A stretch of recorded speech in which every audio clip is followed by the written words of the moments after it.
Good morning বন্ধুরা, শুভ সকাল। কেমন আছেন আপনারা সবাই? আশা করি খুব ভালো আছেন, আর আপনারা ভালো থাকুন। ভগবান আপনাদের সকলকে খুব ভালো রাখুক, এই কামনা করি আমি ভগবানের কাছে। আর আমার কথা তো কিছু বলারই নেই, ভিডিও পোস্ট করে দেখতেই পান। কখন ভালো থাকি, কখন খারাপ থাকি, শরীরের যা কন্ডিশন।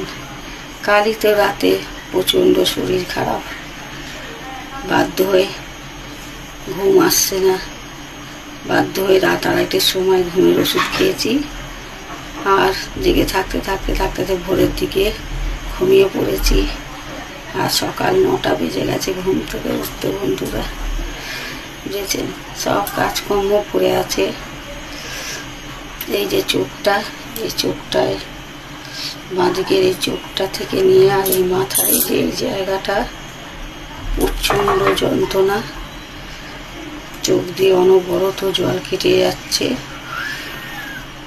যেন খুব অসুবিধা হচ্ছে। আর কি করবো বলুন?